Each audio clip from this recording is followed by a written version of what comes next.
Thanks for joining us, everybody. We're going to talk about the science of selling home care. And the first thing we're going to do today, we did a little housekeeping, so I know you can hear me and see me, and I know we're recording. So we are going to talk introductions next. And I want to just quickly introduce myself because I'm really not the person that is the star of the show today. It's these other lovely ladies, and Annette, who is our main trainer. She is amazing, who are going to talk about themselves and their experience. I'm Valerie Van Boeven. I'm the co-owner of Approved Senior Network. I'm a registered nurse, and I've had every role and job as a nurse you could possibly imagine. But 18 years ago or 17 years ago, I started Approved Senior Network, or at that time it was called LTC Expert Publication. So I'm old. I love digital marketing. It's my game. It's my thing. It's my thing I love to do. And these ladies, however, are amazing at sales in home care. So we're going to talk to them. Annette, why don't you introduce yourself a little bit? Don't say too much because I'm going to ask you a bunch of questions. Sure. Hello, everybody. I'm Annette Ziegler, and I have been with ASN in about a week or so. It's going to be a year. Woohoo! Went by quick. I've been in home care, not to age myself either, 20 plus years. I teach the sales training courses here, and I just love what I do. Yay. And Dawn? Yes, hi, I'm Dawn Fiala. I've also been in home care for a long time, and I will be here 3 years in May. So that's also coming up, and it has just flown by. I love working with all of the home care agencies. We are always helping them with just about everything, not just digital marketing, feet on the ground. How do I hire? Why are my caregiver applicants poor quality lately? Like, we are an all-in-one, help you as much as we can. And I love my job. I miss home care sometimes, but I get enough of it with you guys. Thank you for being here today. You're going to learn quite a bit. Lisa, you're up. Oh, Yay, hey. it's Lisa. Am I unmuted? Okay, hi. I'm Lisa. I've been here for 2 years. And before this, I had two different loves. One was it was newspaper and the internet came around, and then I learned internet advertising as well as home care. I did everything and anything in home care imaginable, from client care to marketing to 3 a.m. shifts, you name it. I've been in the trenches of home care, and I just love home care. I really love being a part of it every day with you guys, no matter what it is. And I really love watching the growth and all of that. So I'm happy to be here. Thanks for having me, and looking forward to this. Yeah, me too. Okay, so now I'm just going to say this. I didn't put a lot of work in this PowerPoint because it's really about the voices on the screen and the people that are going to talk to you. So look at this dingy AI. It said in history, and it gave me world history. We're not as old as people in Mesopotamia, but we will talk about history a little bit. All right, and all of you can answer this. We're going to start with Annette. Sure. And because she is the person that almost everybody talks to, or everybody does talk to if they go through sales training, along with Lisa and Dawn. But tell us about your history with selling home care, who you worked for, how it started. Okay, so actually, it started back in 2004. There was a really large CCRC that was continuum care community that was being built right around the corner from my house. I used to drive by it often. It was not built yet. They had a big trailer, and I was always in marketing. Senior living always interested me. My parents had me older in life and younger with my children. I had to take care of them. So I went through a lot, moving hospice, moving to assisted living. So it interested me. So I started working for, it was called Cherry Ridge. It was a St. Anne's community, a very large community here in upstate New York, as their marketing representative. And I actually started in the trailer, and looking out the window, it was just land, and this community was going to be built, but they would not build it until we sold a certain amount. So we had cottages, independent living apartments, assisted living, memory care, skilled nursing, and we had to sell a certain amount of people. You have a certain amount of people sign up before they can even start building. So fast forward, they built the whole community. They finally built a couple cottages, and then we moved in the cottage, and that was my office. It was beautiful. And I worked there for 13 years. I was in the marketing. I moved people in independent living, assisted living, memory care. And during my tenure there, I referred home care agencies constantly to help these residents that needed extra assistance. And then it was, like I said, I was there about 13 years and I wanted to do something different. And I connected with a home care agency that I used often at this community. And the owner offered me a position as the community liaison marketing manager. So I started there and I worked for this home care agency for about 7.5 years. I helped them grow from 1 million to 4 million. It really helped me when I moved into that role because I knew I had a lot of connections. I knew what senior living was all about. And again, having older parents, I understood about needing home care and so forth. Trying not to go too long-winded, but I just so you can understand my history. I really love home care. I liked working in a CCRC, but it's so nice to see people age in place at home, wherever home may be, but to have them stay at home and live in their house and see all their treasures and be able to stay there and get the care they need, that's really where my heart was. So that's a little bit about me. Awesome. And I knew you had such an amazing history with all of this, but I never heard the whole story. And that's lovely to have. You've got a lot of tenure in all these places that you've worked. So that's awesome. So I understand it all. Yeah, you've seen everything. Seen So it all. Dawn or Lisa, how long did you guys work in home care? I was at Home Instead Senior Care. We were the #1 office for 10 years. Started in sales, outside sales, community liaison, and then was promoted to operations manager. And we grew by millions and millions of dollars. There were probably 1,000 offices when I left there across the country and even in other parts of the world.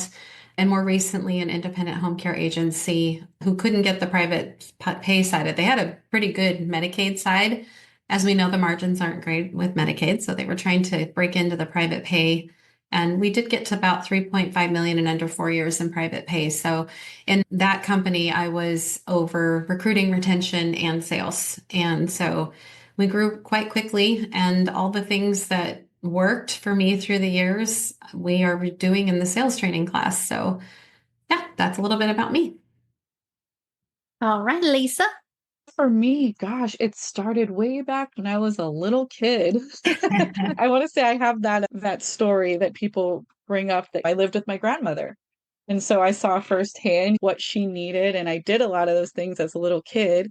And from there, it just was built into where I knew I've always been I want to take care of people and I want to help, right? But then I was like, I also want to help in these other ways where we can grow. And so I worked for quite a few smaller boutique style agencies to help them get from the ground up.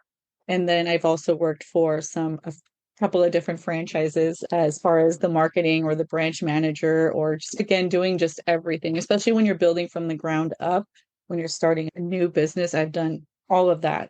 So getting it to where it's established and then branching out to new locations and things like that. All of that stuff, super fun. It's all a part of things that I love to do. So yeah, started when I was a little one. Yeah. So you have 100 years worth of knowledge right here. Yeah, and in home care, it's rapid speed by fire too. It's not just it's just really fast. Everything is very fast paced, so it's even more than that probably. One day feels like a week. Oh yeah, Home care for sure. definitely. I always say I'm 200 years old in nurse years. It's the same thing. It's more than dog years for sure. For sure. Oh yeah. So what do you think made you a great home care community liaison, Miss Annette? I would say I have compassion, I have empathy. I loved helping seniors. I loved helping families. Loved helping people solve their problems and helping them, providing them with home care. I've always been a very mission-driven person. I like to succeed, and I loved the drive and making sure that I was helping our agency grow with lots of referrals. So I really had a drive in me that excited me. If somebody called me with referrals, for skilled nursing facility called me, I would be there. I would make it happen. So I think, and also too, I was able to multitask in this kind of business. Things change day by day, hour by hour.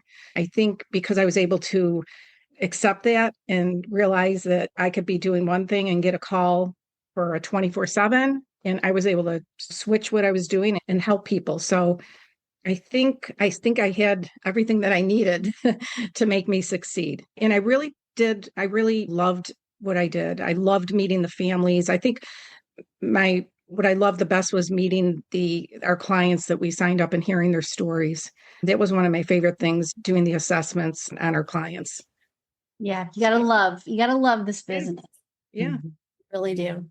And Dawn, what made you, I think I know what made you great home care community liaison. You're very organized and you're very, and it gets, I know that, but That is true. I'm very whatever that is. I have a lot of that for sure. I can say though, for the social workers and the people that you're going to meet out in the community, for those of you that are doing this right now, you can't come off like a used car salesman. You have to be driven. You have to have that sales ability to make it, but you also have to have a love for the mission because Right. that's what keeps you going. And when they see that heart come out and you can sell, that's a win. That it's the two things combined. You can't fake it in this business. If it's just about the money and the paycheck and the commission, they're going to see right through that and they're not going to refer to you.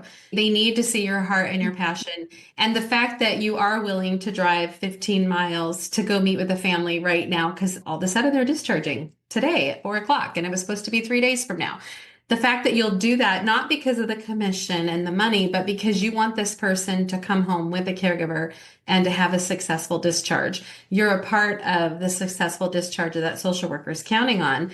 And whatever drives you to do that, they need to see the mission and the passion for the business and the care for the seniors in order for you to be a really great community liaison. And you need to juggle, as Annette said, it's the multitasking.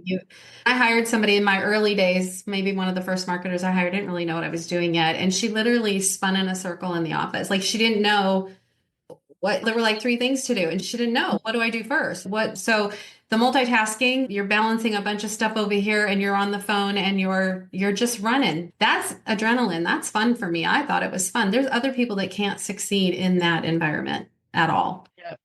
Yeah, I don't know. I think that's what helped me. I really did have I still have a strong passion for the industry and the seniors and their well-being, and they've earned the right to stay home if that's what they want. I feel like they've aged. They've done all the right. Maybe they didn't do everything right. Maybe they're not eating well. I don't know, but they've earned the right after all of these years to call the shots as long as it's safe to do so. exactly. Definitely. That's great. And Lisa, I agree with all of those things that you guys are saying. I have like super high ADHD, and that's what helped me just be able to juggle. But in anywhere, I just floated around. That's Dawn's like deep. Mine is like floating around like a little butterfly everywhere. I don't know how I can describe it. I just got to know everyone and build relationships. And I think the secret is knowing that little detail that no one else would remember about people. That always helps me. And I truly care about whatever it is, whether it's getting the senior home, making sure that they have a good caregiver, not just a caregiver, but a great caregiver. And just talking to people like I would want to be talked to, treated that way. So I think that resonates with people, just being real, getting in where you fit in and just figuring it out from there. yeah, absolutely. And detail is that's a golden nugget right there. Pay attention to detail. And Lisa's a master at that. I got a lemon meringue pie for my birthday. Who knows that? Who does that? Who knows that I love lemon meringue pie? We don't work in the same office every day. You mentioned it for a brief split second, and she's a community liaison. She got into it and went for it. That's part of the talent. And she ordered it, and then she had somebody else on the team deliver it to my house. Oh my God, I was like, what? And it was so good. Anyway, I'm glad. No. Okay. All right. Great. All right. Okay. We're going to talk a little bit about trust here. And all of this that we're talking about we are going to talk about at the end here what sales efforts and some more tangible things. But everything these ladies are telling you are the skills, the attitude, the place you need to be in, or that you need your salesperson to be in order to really close the deals. So thinking back, what were the events and efforts that you think made the most difference in building trust with referral sources? So things that you organized, things that you did, what was it that really helped? Just think of one or two things that helped them believe in you. And Go ahead. I'm not even going to interject it. For like events, having in-services and lunch and learns, having them understand what we offer and how we can be there in a split second, come to see their patients on the same day that they're discharging, showing them, always being available, letting them know this job, it's really not 9 to 5. You do get calls sometimes after 5 or on the weekends. If they call you and they're in an emergency situation, that you're going to be there and you're going to help them with their patients, their residents, and do whatever it takes. But I think having them see you in action, how quickly you can sign up a patient, letting them see you help this patient go home with the services before they're discharged from, say, a rehab, a hospital. And them seeing you in action, I think, builds the trust, and always being a good communicator, I think, with your referral sources. Like taking those Friday discharges, those Friday afternoon discharges that nobody else will call back, but you'll take them. Yep. At least 4 o'clock on a Friday or on a weekend. I'll tell you, myself and our scheduler, it was like we thrived on it. They would call and we would make it happen. And it was just exciting. Sometimes we were able to get there, have a caregiver there in an hour or two. That's amazing. They had maybe they had a resident come home to an assisted living that was in rehab, and they were really unsteady on their feet and they didn't know how they were going to make it on the weekend. So they called me. I made it happen and I solved their problem. But I was happy to do that. And that's part of the business. And then by doing that, I was on speed dial. They called me on my cell phone because they knew if they call me on a Friday or a weekend, I was going to answer and I was going to help them. And Dawn? Yeah. So I think if I were watching this, I would be thinking, how do you get them to think of you on a Friday? Or how do you get the trust for them to even try the first time? And so there are 5 impressions to get them to trust you. We have it down to a science now. And a lot of it is about the relationship you're building. You're building a foundation of a relationship, not a one and done. It's about consistency. It's about reliability. It's about being different. You have to have a real differentiator, not my staff stays till the job's done. So what? My caregivers really care about the clients. They all say that. You have to have something that really makes you stand out. It could be your caregiver training. It could be your backup plan. If a caregiver calls out, that's a negative thing, but you can make it a positive thing. People get sick. It's life. It could be all kinds of things, but you have to have a differentiator to get in the door in the first place so that you can build trust.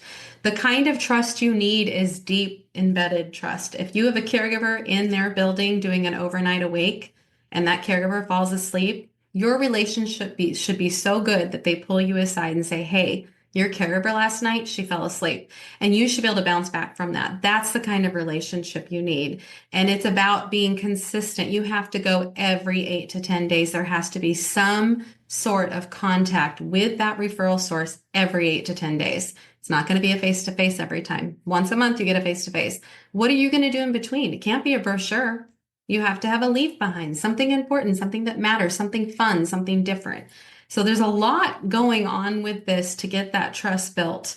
So I think it's just for me, it's the consistency, the reliability, and just always being there, being respectful of their time. Don't be a plopper. I had a referral source call me about marketers, and she's a plopper.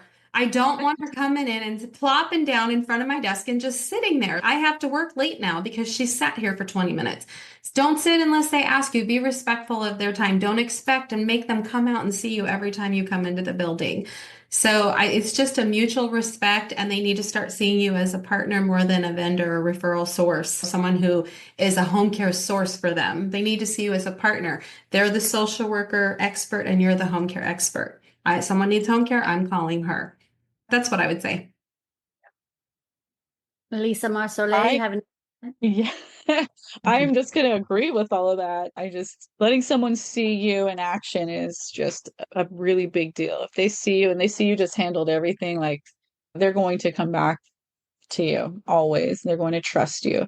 So I agree with everything you guys said for sure. Yeah, that is, I've heard this enough times now that I know all of that is true. I think consistency is where some folks start falling off the mark. And that is one thing that We all, And I can tell you here in the summer and probably in other places in the winter, no one's outside. Like it's miserable. That's when you go. That's when you're going to get in and get to see them. It's Christmas week. Go. No one else is going in there. You want to Right. face to face with your social worker? Go when no one else is going. Like that consistency and that always being there. And it works because when I wasn't there for a week because I was on vacation, guess what? Phones were dead the next week. Dead. Yeah. Crickets because I left for a week. That's how quick it changes. You have to go every week. And if you go on vacation, you tell them ahead of time, I will be gone, but I am coming back. And you double time it and get in front of everybody right when you get back. It's that quick because they have people coming in behind you saying the same things and maybe Yep. better things sometimes and dropping off something better. Maybe they brought them donuts. Maybe they did something that wowed them. Now they're going to get a shot, right? And then you've got to earn your way back in. So you got to go consistently, especially when nobody else is going.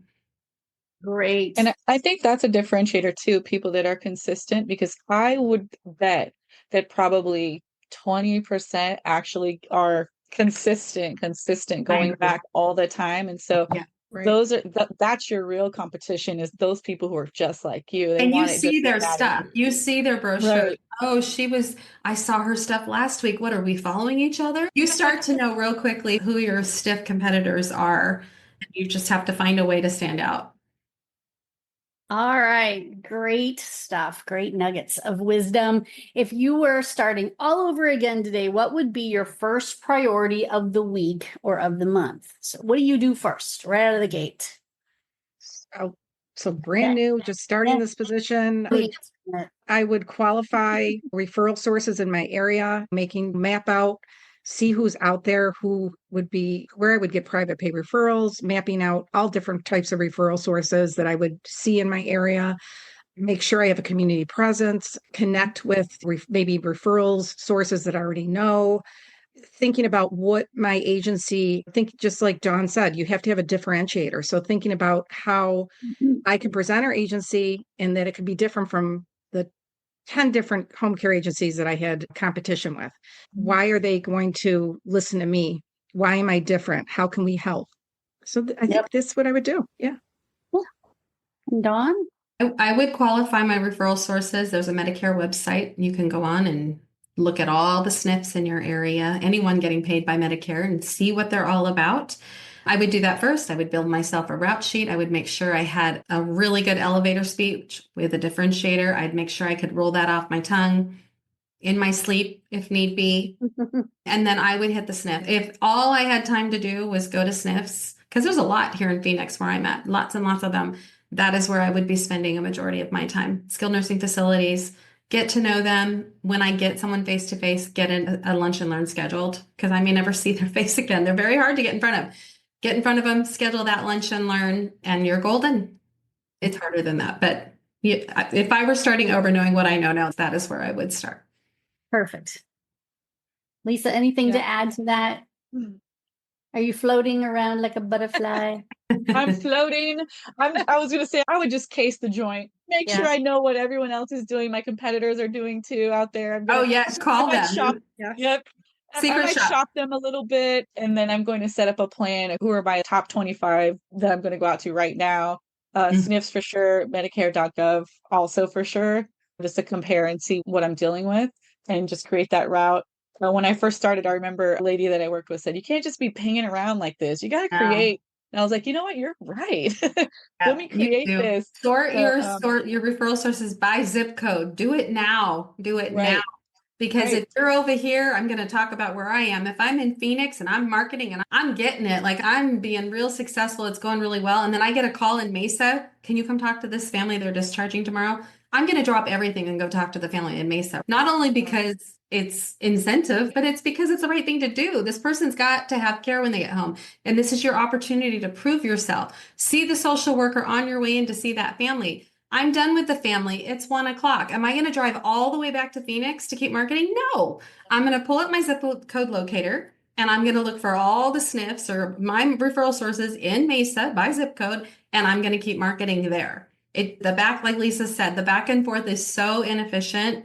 such a waste of time. It really, and gas and everything. It really is. Yeah. Sorry, Lisa, I didn't mean to cut you off, but that is Oh, a really good point. that is perfect. And I think we're good. Cool. All right. That's a great answer. Oh, Annette, you've been training community liaisons for almost a year now. I guessed at that, and I was right because it's about a Yeah. week away. What makes this the greatest job ever? So, what? And the reason I ask that is because you get to see seasoned folks, you get to see owners, you get to see brand new people. What is it about training others that is just? I know you like this, and it's a wonderful thing to do for others. I think because I was a community liaison too, I love seeing them grow and learn and get referrals. It is a great job. You're not in an office 9 to 5. You're out meeting people, you're helping families, you're building lasting relationships with referral sources. To this day, I am still friends with some social workers from back in the day when I worked as a community liaison that we have become close friends with. Families that I actually had a family call me last week that I helped when they lived in the senior living. You're building lasting relationships. You're a problem solver. Every day is different. In the sales training, we have new community liaisons. We have experienced community liaisons.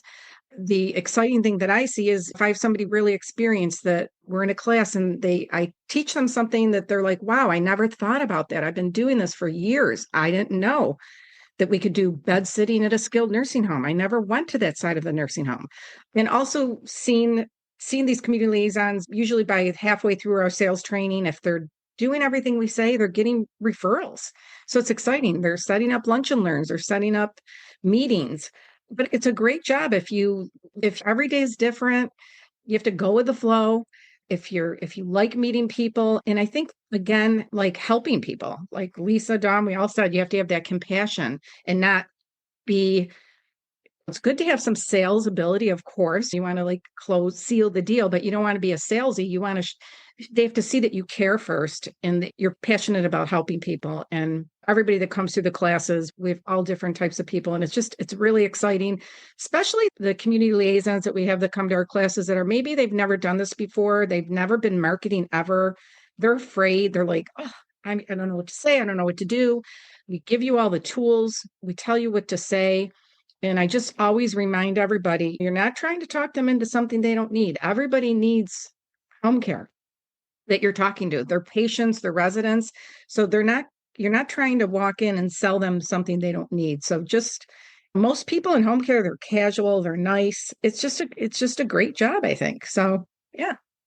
Yeah. I think being a problem solver is one of the best. I don't know. It gives you a good feeling when you're able to do that for families, Helping them. social work, Absolutely. or whoever. Yeah. Yeah, absolutely. All right. I know you ladies, I'm going to try to go to the next question so we don't run out of too much time here. Let's see. Oh, this is a great one. All right. Can you tell pretty quickly if someone's going to be great at this job? I think you guys know what the traits are. So talk about you've already talked about why you were a great community liaison, but how can you identify that in others? And I think this question is not only for the person who might be in that role, but for someone who is looking to hire a person for this role. How can you tell that they're going to be great at this job? I would say you usually could tell pretty quickly. You can't be really shy or afraid or be unapproachable. If you can't overcome that, it's going to be a little hard for you because it's really boots on the ground. You're getting out there, you're asking to talk to the social worker or your referral source. So you have to be not too shy. You have to be okay with that. And I think somebody personable, that's likable, not too pushy, pleasantly persistent. We were pretty much we say pleasantly persistent. That's my word. I love that word. I got that from Dawn. It's so true. It's so true because you have to have you don't want to be that pushy car salesman. Of course you don't want to be, but you have to be pleasantly persistent. And sometimes you got to know when it's right to go after that client maybe a little further or reaching out to that social worker and saying, I really do think this client is okay for us. Let me come and see them. Maybe pursuing that a little more. But If I would say, I don't know, Dawn, if you agree with me, about 3 months or so, I would say you can tell if Yeah. somebody's going I to think you can tell. And Annette's good at this because people have been in the sales training class and she'll say, Dawn, this person's just not, they're not cut out for this. And then I have to call the owner and tell the owner, guess what? It hasn't happened a lot, but she tells me, and why waste money on a community liaison and the cash flow of paying that person if it's not going to work out? And when I call the owner, I think it's happened twice, maybe. They're like, Yeah. we have the same reservation. Thank you so much for letting us know. Because not everybody's cut out for this. And this is a twofold job. It's not just out cold calling and marketing, which is difficult. It's also selling that senior and the adult children when it's time to sign up for the job. And sometimes, most of the time, you are piggybacking with the adult child to convince mom or dad. This is this is the scenario. And so you have to get a little, you want to fall again, Mr. Smith? Do you Right. have to keep bathing? You can't stop bathing. Your daughter just wants us to make sure you're safe while you're in the shower. Let's not fall again. How many times do you bathe a week? Sometimes you have to make sure that it's okay to be that way, but there is that compassion that has to come through for the betterment of the client. And when a social worker, you come back and say, yeah, Mr. Smith signed up 3 days a week, blah, blah, blah. And she's, I can't believe you did that. He's going to fall in the shower again. Of course I signed him up. So sometimes they're counting on you to be the person that can get this senior to see the reality of their new life right now. And maybe it's not a permanent change, but maybe it is. And so the fact that they can give you a referral and you can make it happen, also, it makes their job easier. It makes the adult children's job easier. So that's a piece of it too, is being able to be in charge when you know you need to be in charge. I'd say that's a big piece of it as well. Yeah, and I so agree. If you're meeting with that senior, you're signing them up, and they're refusing. Mhm. We don't want you to just walk out and close the door. Sometimes you have to make compromises. If I had somebody that I knew they were not going to sign. I'd say, you know what, let's make a deal. How about we try this for 2 weeks? Why don't we just try it for 2 weeks? Let's see how that works. And you know what? They agreed to that. And then after 2 weeks, maybe they said, no, I still don't want it. Okay. But many times they said, you know what? It's going okay. And we like that Susie you've sent. Or I don't know. I don't remember life before Susie. It's so much right, better. Thank you so much. Yeah. Yeah. Getting right. them to just try it for a couple of weeks. Although the schedulers didn't like when I did that. Yes. They didn't, I'm like, I promise it'll be good. True. It'll stay. They'll stay. But yeah, that having to be able to do that. And I've had things thrown at me. Get out of my room. I'm not talking Oh, to you yeah. now. I'm like, okay, I'll come back when you're ready. You have to have thick skin too. I would say Yes. that's another piece of this. I don't want to see the likes of you here again because they don't want to hear it. They don't want to hear that they need someone to go home with them. Anyway, I would say that's a big True. piece of it too, is knowing when you have to be firm and really just point out the obvious and when you can't. There are some situations where you just can't. So True. Lisa, any other words of wisdom about being great? Someone who's going to be great at this job, you can tell because they're a social butterfly. Yeah, I agree with everything they were saying for sure. Just being able to be very fluid, I feel like you just have to be able to weave in and out. I don't know any other way to say that. You just have to take the punches as they come and know what to give back and know how to deal with anything at any time. Yeah. Yeah, definitely roll with the punches. That's a good one. All right, let's see what else I got here. What would you look for? We just talked about this actually. What would you look for if you were hiring a community liaison today? I think we've answered that. Someone who is willing to take charge a little bit, someone who isn't shy, and will have those hard conversations with families.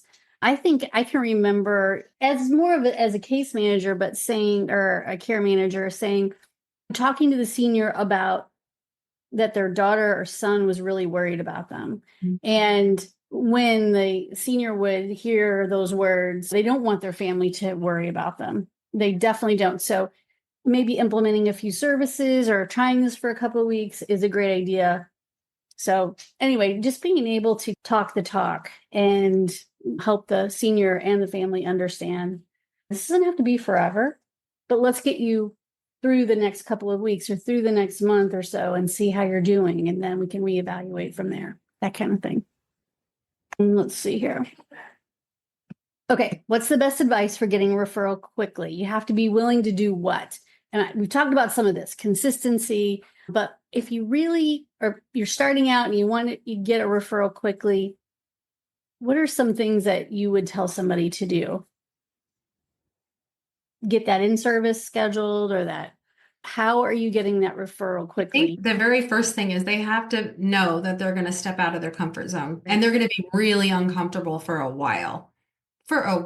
Like 5 in-services in, they're still going to be uncomfortable. There's a new building or a new social worker, even if you've been doing this for 2 or 3 years, you still get a little nervous because is it going to work this time? Am I going to get in this time? Is it going to happen? So I think being willing to step out of your comfort zone and knowing you're going to live there for a while, that's what it takes. Until you build those relationships. Yes, and it doesn't happen overnight. And Right. it can take 5, 6, 7 times before you even get to talk to the social worker. And that is totally normal. I'd say being confident without being pushy is also like pleasantly persistent. I think Yes. that is a great way to get that. And if you have your differentiator, you know what it is, and you know that it's a meaningful one, you lean into that. When they say, I'm working with these XYZ home care agencies, I don't need another one. Yeah, you do. You don't know about me. You don't know about this agency and what we do that's different. So you do need to hear about what I'm doing. And it needs to, so when whatever that is, it's got to be worthwhile, right? Because you've just said, hold the phone, listen to me. I have something different for your patients. It better be something really different. What is it? That's how you're What going to is get it? custom, huh? What is it that's different? It could be I think we find caregiver. that home care agencies have a hard time They figuring. do have a hard time with the differentiator. It can be your caregiver training. It can be your backup plan.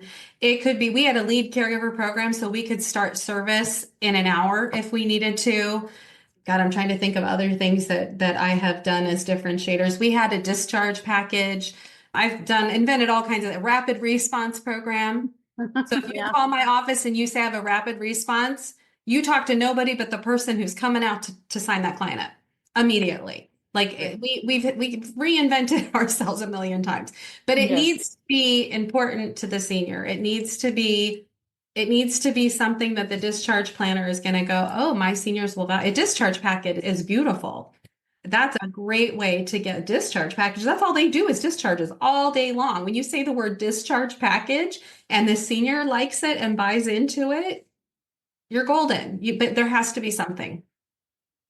Yeah, I think that's tough for a lot of folks. But I also think discharge package is one I think you guys teach and talk about, and it works really well. With a flat rate. And we talk about that in sales training too. Yeah. Yep.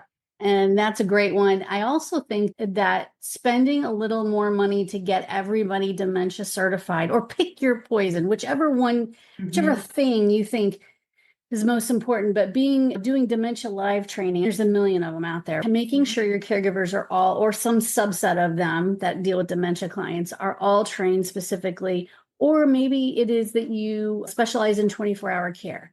Maybe you specialize in live-in and 24-hour care. Whatever it is, come up with something. And I know in sales training class, we talk about that. And don't people come back to you and tell you what their differentiators are? They try to come up with something We'll give them one. We give But some of them do have their own, but we do give them one that works quite well as well. That's awesome. All right. Who are the people in the office? I think this is often overlooked. Who should be the salesperson's biggest supporters, owners, schedulers? What kind of relationships helped you close more sales? I would say that's the real question there. I would say every single person in that office. If you're out on the road all day, you're not in operations. If you're a full-time marketer out on the road, which I was, and they're in the office going crazy, but you might have to call at a minute's notice, and that scheduler has to be able to help you immediately. The owner, the care manager, the executive director, the office that I worked in, we were a team, and we all worked together. And if I wasn't out there getting business and they weren't able to fill the shifts and they didn't hire caregivers, we wouldn't have a business. So I think my biggest supporters was everybody in the office. We had a really good connection. And if I didn't, like I said, if I didn't get the business, or if our HR person did not hire caregivers, if our scheduler wasn't doing well at the scheduling, nothing would work. And also our owner was very involved. And I think it's really important when you have an owner that is involved and that is even willing to go do a shift if they have to. Once in a great while, we would all do shifts. But I would say, I think everybody, I don't know if Dawn and Lisa agree or. Yeah, I agree. I think everybody too, because when you're out in the field all day, some days you just get beat up all day long. You do. You just feel completely destroyed from your visits. It just, no one would let you in. They looked at you like, oh God, here she is again. And you are getting beat up and you do need their support. The worst thing that ever happened to me was I had been working in an area called Sun Lakes. Very tough to break into. It's very community, deep root community. We even had to get a phone number with the prefix of Sun Lakes to just get them to take our calls. Very community. And I finally got a job. I got a referral, went out, signed it. I was so excited, called the scheduler, and she goes, oh God, how am I going to ever get that staffed? We don't have caregivers out there.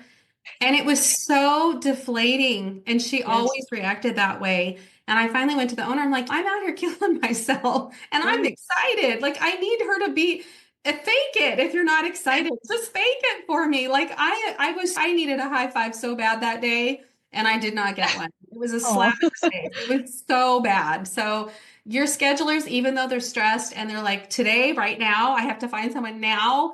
Like it needs to be a team because every part affects the other. Right. Recruiting, marketing, scheduling, they all affect one another and they all have to be moving at the same speed, same momentum constantly and supporting one another. Because the jobs are easy. Definitely. I'd like to just add that working in a company where there was no one else but myself and the owner versus working and this is probably where I learned how to be able to schedule on the fly and also do my client care duties and also go out and shake some hands, right? So being able to have that support, oh man, what a weight off of your shoulders to be able to go, okay, I'm going to send you this synopsis over to my scheduler. This is what the person needs. This is what they want. I already have a caregiver in mind, but being able to push that over to someone and get that support is huge. It's like night and day. And I've experienced both sides. So it's definitely everyone in the office, but that scheduler, client care, and really helpful to have that support. Mm-hmm. Yeah. Being able to call your office and we actually had a client care coordinator once. She didn't stay long, but she'd go, we're not taking them. They're too hard or something like that. I'm like, wait a minute. I just got this referral. We are going to make it work. Let's go. They just trusted me enough to send me a referral and you're not taking it? This is the first referral I had from this referral has source. To happen, guys. Has to happen. The first referral anyone has to happen. I'll go myself. Exactly. Right? You finally earned enough trust for them to send you someone and you're going to say, oops, sorry, we can't snap it. No, you can't do that. It sounds to me like if you're working with people who are burned out, have become toxic, and they just aren't the yes people that you need or the optimistic people that you need, then it might be time to definitely raise your hand and say something about, I'm working this hard and here's what's happening. I'm being defeated by my own team. And it's definitely worth speaking up and saying something about that because people do get burned out. Come on, scheduling's hard. I always understood why I got the reactions I got. And they're like, we told you we didn't have people in this area. Why are you marketing over there? And I would say, I'm not marketing over there. The person in this SNF is staying 30 miles from their house. And now they're discharging to the area I was not marketing in. There's nothing I can do about that. We've got to make it work. I'm sorry. You don't always have control over that. They could be at a SNF 30 miles from their house and you're marketing where you're supposed to be because you got caregivers over there and then they discharge home 30 miles away. You still have to make it work. And so I get that it's tough for scheduling. It's a tough job. Oh, it is. If you have we had a great scheduler. And I just think it's a tough job, but everybody has to work together. And it's just a team effort. You're out there getting that business and they have to, and I think that's how the best agencies, I think, that are the most successful is everybody working together and making it happen. 100%. Yeah. And so I'm going to put a little commercial in here, but you guys have accumulated 40 or more video testimonials this year alone. Not this year, in the last year alone.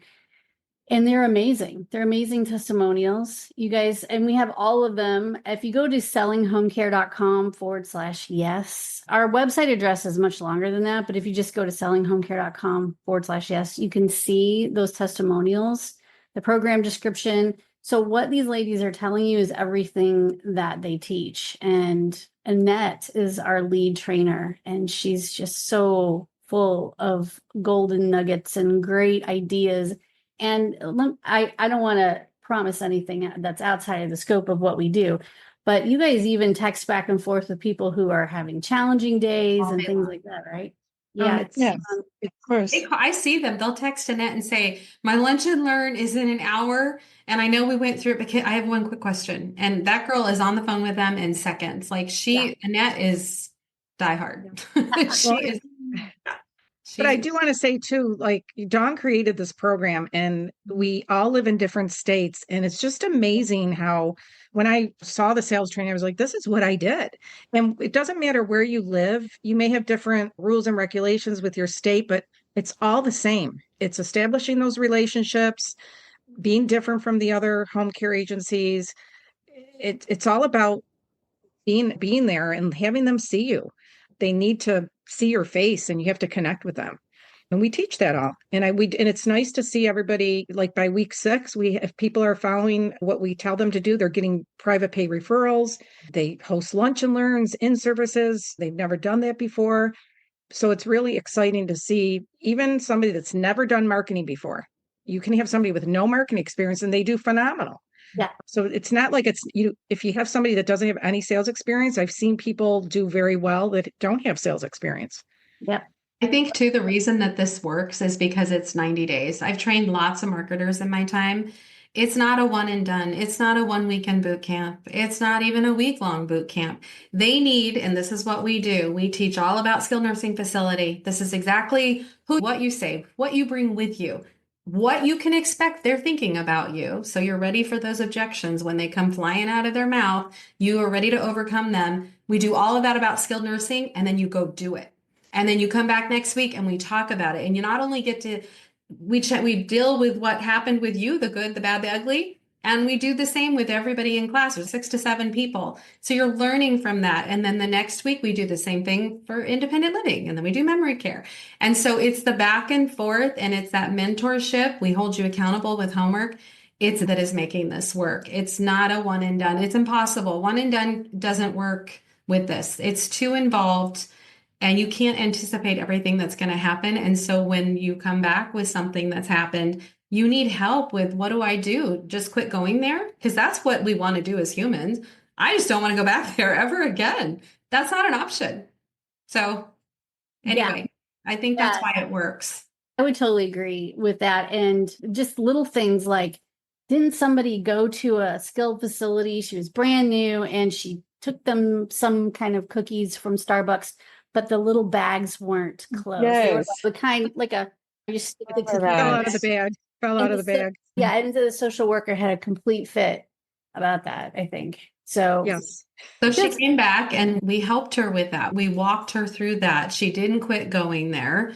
And we walked her through that problem. And Annette has people who have been through sales training and done that even reach out. This has happened. And we don't like just disappear. We want to help. That's who we are. Yeah.